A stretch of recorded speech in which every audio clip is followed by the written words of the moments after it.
Hello বন্ধুরা, আশা করি সবাই ভালো আছো। আমার ইউটিউব চ্যানেলে সবাইকে স্বাগতম। আজকের ভিডিওতে আমি দেখাবো যে কিভাবে উইন্ডোজে শর্টকাট বের করানো হয়। শর্টকাট বের করতে হলে সবথেকে আগে কী হতো, কোনো শর্টকাটকে ড্র্যাগ অ্যান্ড ড্রপ করে বের করা যেত না উইন্ডোজ 10-এ। যেরকম আমি ধরুন এখানে ক্লিক করলাম, ধরুন এখানে যদি আমি কোনো অ্যাপ্লিকেশানকে এখানে ড্র্যাগ থেকে ড্রপ করি, তাহলে কিন্তু দেখুন আসছে না। এটার জন্য আমাকে কি করতে হবে, এই যে স্টার্ট মেনুতে ক্লিক করতে হবে। স্টার্ট মেনুতে ক্লিক করার পর অল অ্যাপ যে অপশানটা আছে এখানে আমি ক্লিক করব। অল অ্যাপে ক্লিক করলাম। এবার ধরুন যেইটা আমার লাগবে, ধরুন ওয়ার্ডটা লাগবে, আমি ওয়ার্ডটার উপর ক্লিক করলাম।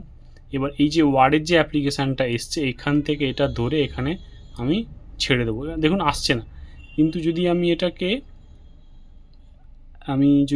আমি আরেকবার করছি, আসছে না। এবার আমি তাহলে কি করলে এটা আসবে, এটার উপর ক্লিক করব, দিয়ে অল অ্যাপে ক্লিক করব। অল অ্যাপে ক্লিক করলে এই যে অল অ্যাপ যে আসছে, এবার অল অ্যাপের জন্যে আমি নিচের দিকে স্ক্রল করব। ধরুন এখানে ওয়ার্ডটা আছে, এবার এখানে ওয়ার্ডকে ধরে আপনি ছেড়ে দিন। দেখুন এখানে ওয়ার্ড চলে আসলো। ধরুন আমার দরকার এক্সেল, সেম প্রসেস। এক্সেল, এই আমি স্টার্ট মেনুতে ক্লিক করব। স্টার্ট মেনুতে ক্লিক করার পর অল অ্যাপে ক্লিক করব। আমার ধরুন দরকার এখানে ওয়ার্ড, কি ধরুন দরকার এখানে আমার আউটলুক। এই আউটলুকটাকে আমি ধরবো এবং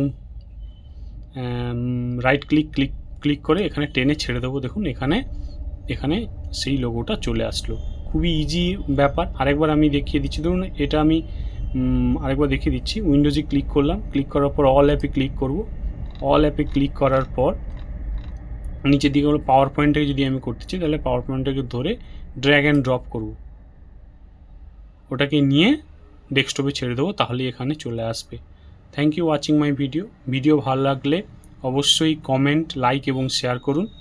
থ্যাংক ইউ।